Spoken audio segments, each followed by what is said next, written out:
Are you going to let Mom die just to save your precious credit score? My sister, Marion, hissed those words at me across the bank desk, shoving a brochure for a heart surgeon into my face. She was sobbing, shaking, telling me she had maxed out every credit card she owned. My husband, Silas, just stood next to her with his arms crossed, refusing to look me in the eye. I broke. I picked up the pen and signed my name next to the number. $120,000. As the ink dried, Marion dabbed her eyes with a tissue, and for a split second, I saw it. A tiny, cold smirk.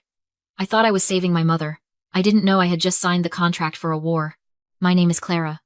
I am 30 years old, and for most of my adult life, my job title wasn't loan officer or wife or sister. It was the fixer. I was the one you called when the credit card was declined at dinner. I was the one who drove a 10-year-old sedan with a permanent dent in the bumper, because I couldn't justify the $500 to fix it.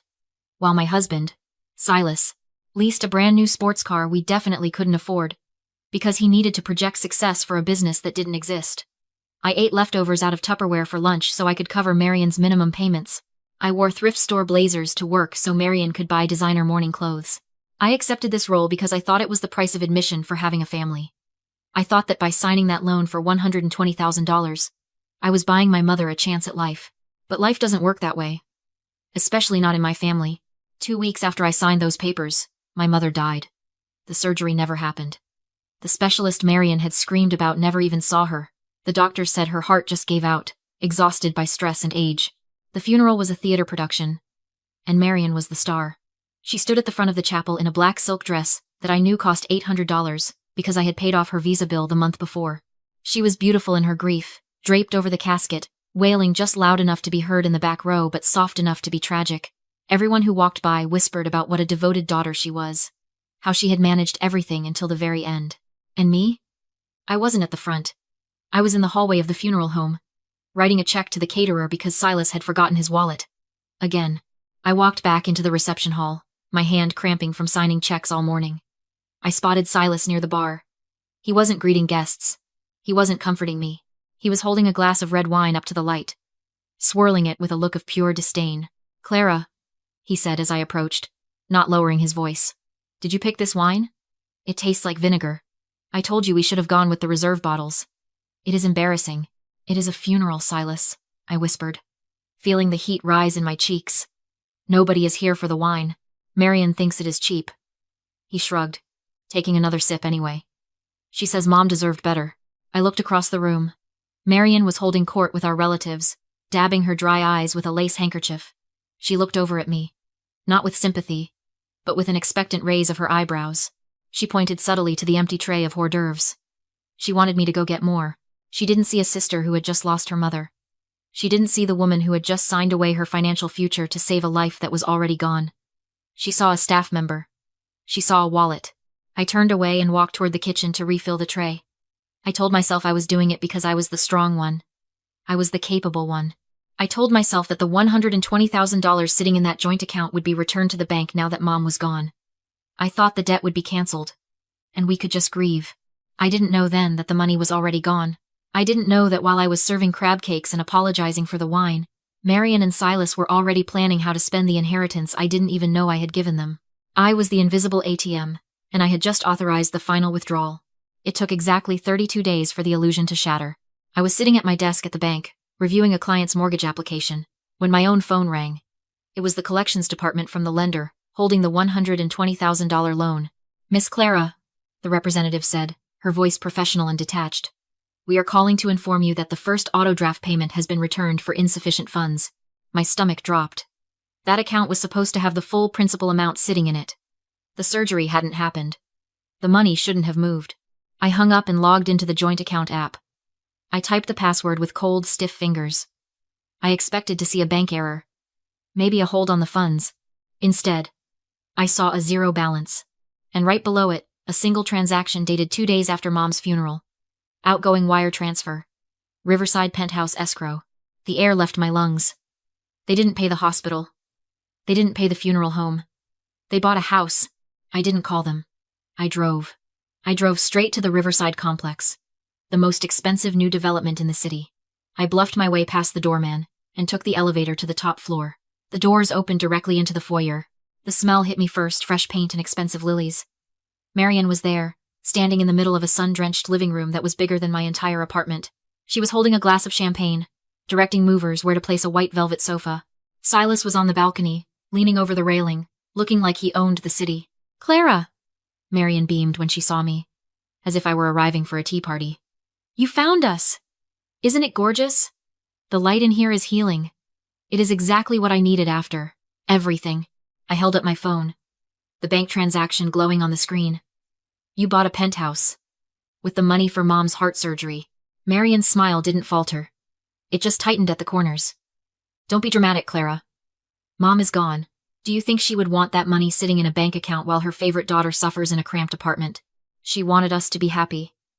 This is an investment. For the family. I signed that loan," I said, my voice shaking with a rage I had never let myself feel before. "I am the guarantor. That is my debt." Silas walked in from the balcony, sliding his arm around Marian's waist. He looked at me with a smirk that chilled my blood. "Read the paperwork, Clara. You signed as the guarantor. We are the primary borrowers, sure. But since we have no income, the liability falls to you. It is your debt now. We are just living in the asset." He laughed. A short, dismissive sound. And in that moment, staring at them, something inside me snapped. But it wasn't a loud snap. It was the quiet click of a lock turning. I looked at Marian, my sister, the golden child, and I finally understood the mechanism of the trap. This wasn't an accident. It wasn't just greed. It was a lifetime of conditioning. This is the trap of normalized cruelty. They had spent 30 years training me for this moment. Every time I paid a bill and they didn't say thank you, they were training me. Every time I apologized for their mistakes, I was training myself. They had weaponized the concept of family to bypass my logic. They knew that if they wrapped their greed in the language of love and emergency, Mom is dying, we need to be happy, I would swallow the poison and thank them for the meal. They didn't just steal my money. They leveraged my own empathy against me. They gaslit me into believing that my boundaries were selfishness, and their exploitation was love. I looked at the white velvet sofa. I looked at the champagne. I looked at the sister who had used our mother's dying breath to upgrade her lifestyle. I didn't scream. I didn't throw a vase. I realized that screaming at people who have no conscience is like trying to describe color to the blind. It doesn't work. And it only exhausts you. "Okay," I said. The word hung in the air, heavy and final. Marian blinked, surprised by my sudden calm. "Okay?" she repeated. "Enjoy the view," I said. I turned around and walked back to the elevator. I rode it down to the lobby and walked out into the gray afternoon rain. I stood on the sidewalk, letting the water soak into my cheap blazer. I had $120,000 of debt, a ruined credit score, and no family left. They thought they had broken me. They thought I was walking away to cry. They didn't know that the Clara who walked into that elevator died on the ride down. The woman standing in the rain wasn't a sister anymore. She was a creditor, and she was going to collect every single cent. I disappeared. That was my first move. I blocked them on social media, changed my number, and traded my 2-bedroom rental for a 300-square-foot studio apartment above a noisy laundromat. It smelled like fabric softener and exhaust, but it cost half of what I was paying before. Every dollar I saved wasn't just savings. It was ammunition. To the outside world, I looked like a woman who had given up. I looked like the loser sister who had been crushed by debt and retreated into the shadows. But in the dark, I was sharpening my knives. I took a second job. I didn't go back to retail or food service. I got hired at a debt collection agency. I spent 8 hours a day at the bank and another 4 hours a night learning the brutal, unglamorous mechanics of asset recovery. I learned how to track hidden funds. I learned about garnishments. And most importantly, I learned about the legal power of a judgment lien. While Marian was posting photos of her penthouse views and hashtagging blessed life, I was building a case file on my kitchen table. The fraud was sloppy. Arrogant criminals usually are. I had the original hospital records proving Mom's life-saving surgery was actually a routine checkup covered by Medicare. I had the bank records showing the direct transfer from the joint account to the real estate escrow. It was embezzlement. Clear as day. But I didn't want to send them to jail. Jail wouldn't pay back my $120,000. I wanted my money. I filed a civil lawsuit against Marian for fraud and misappropriation of funds. But here is where I got smart. Here is where knowing your enemy is better than having a high-priced lawyer. Marian is paranoid. She has always been terrified of being seen as poor or struggling.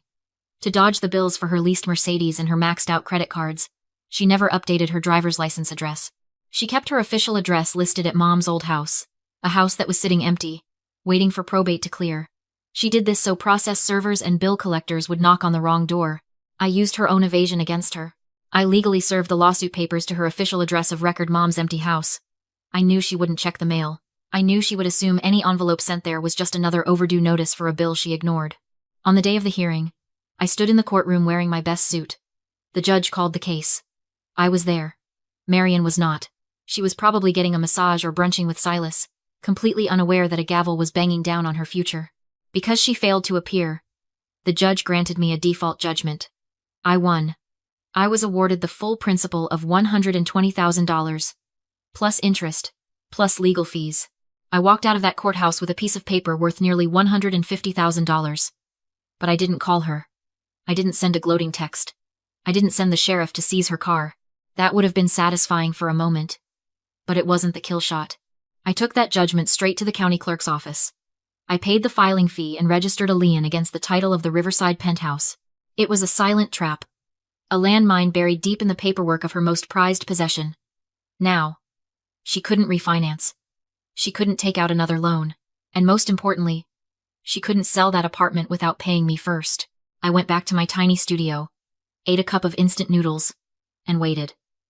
I watched her Instagram stories, the parties, the new furniture, the champagne toasts. I watched them living the high life on my credit. And for the first time in my life, I didn't feel jealous or angry. I just felt patient. They were fattening themselves up. And I was the butcher waiting for the bill to come due. 6 months later, the trap was ready to spring.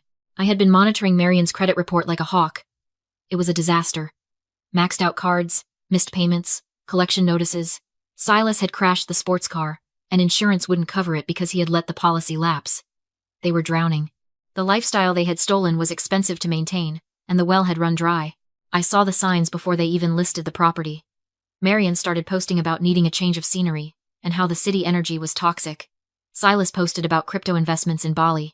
They were desperate for cash, and the only asset they had left was the penthouse. But I knew something they didn't. Because they had never hired a real estate agent too cheap to pay the commission they were trying to sell it for sale by owner. That meant no professional was looking at the title report. No one was warning them about the lien. I made my move. I couldn't approach them directly. If they knew it was me, they would run. So, I used a proxy. I asked a junior colleague from the collection agency, a sharp 22-year-old named David who looked like he belonged in a startup boardroom, to play the role. He contacted Marian, posing as the representative for an anonymous overseas investor, my LLC. "We are looking for luxury properties for a quick cash acquisition," David told her over the phone. I listened in on speaker, holding my breath. "My client is willing to offer $350,000. I heard Marian gasp. That was $50,000 over market value. It was the bait, and she swallowed it whole. "That sounds acceptable," she said, trying to sound bored but failing to hide the tremor in her voice. "But we would need to close quickly. We have international travel plans. We can close in 10 days, David assured her. "But there is one non-negotiable condition. My client requires immediate possession.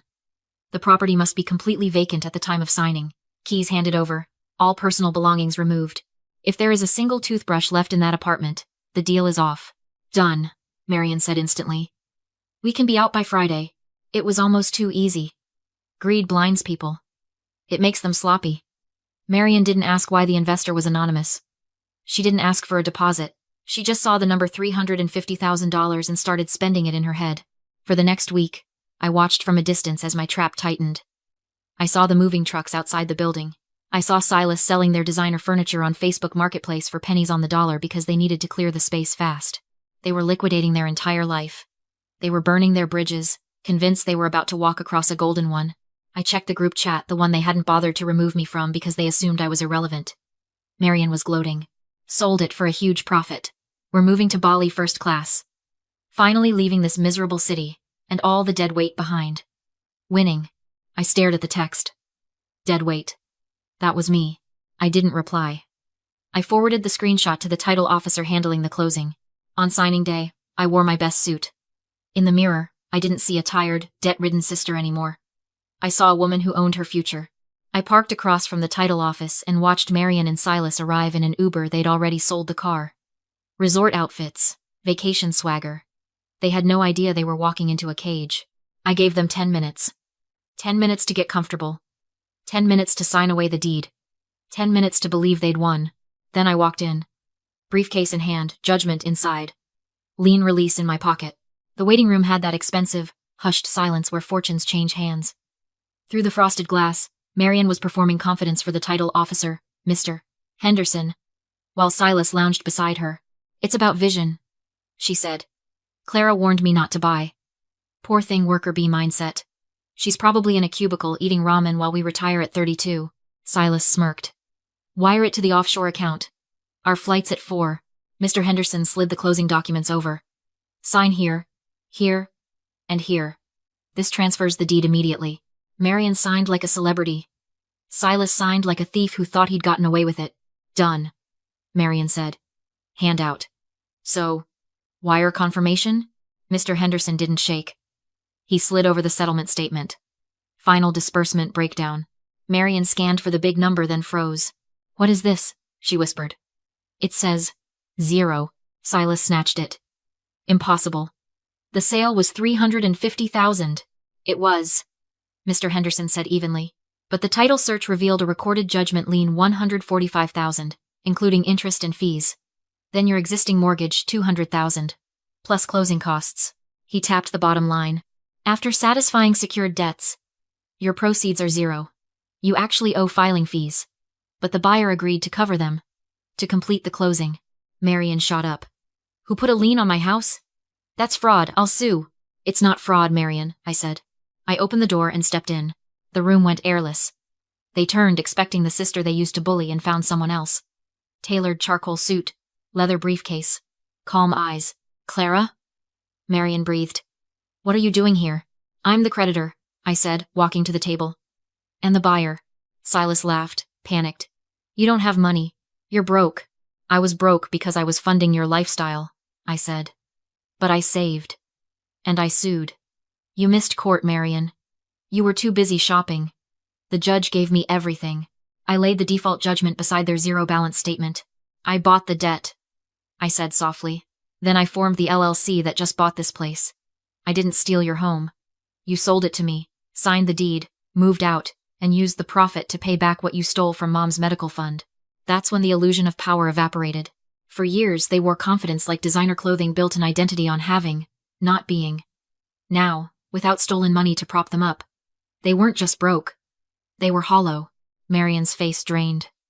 She looked at the signed deed, the suitcases, the trap, and realized she'd built it, stepped into it, and locked the door herself. We sold everything, she gasped. We have tickets to Bali tonight. Cancel them, I said. You can't afford the ride to the airport. Silas lunged for the paperwork. Rip it up. A security guard stepped in and clamped a hand on his shoulder. Silas shrank instantly. It's recorded, Mr. Henderson said, closing the file. The property belongs to the LLC. Marian's voice cracked. Clara, please. We have nowhere to go. You can't do this. I didn't, I said. You did. I just balanced the books. She grabbed my sleeve, mascara running. We're sisters. Think about Mom. She'd want forgiveness. I covered her hand with the judgment copy. Mom isn't here. And you used her name to steal from me. That wasn't an accident. It was a choice. I stepped back. You told me to learn how to carry the family. I did. I carried your debt away. We're even. This isn't revenge, it's accounting. I nodded to security. Escort them out. They have no legal right to be here. They were marched out, still yelling, still blaming, still refusing to accept consequences. When the elevator doors closed, it felt like a lock clicking shut. I turned to Mr. Henderson. I'll take the keys now. That afternoon, I walked through the empty penthouse echoes of their greed still in the rooms. On the balcony, I finally took a breath without anxiety. Debt cleared. Lien satisfied. Asset secured. I didn't keep it. I sold it the next week, took the clean profit, and put it into a Trust My Freedom fund. Later, I heard Marian and Silas ended up in a motel, tearing each other apart without money to glue them together. But I don't track them anymore. I don't check their credit. I don't answer unknown calls. Silence is expensive. It cost me years and $120,000. But the peace I have now? Worth every penny. Have you ever trusted family only to learn you were their retirement plan? Tell me in the comments. I read everyone.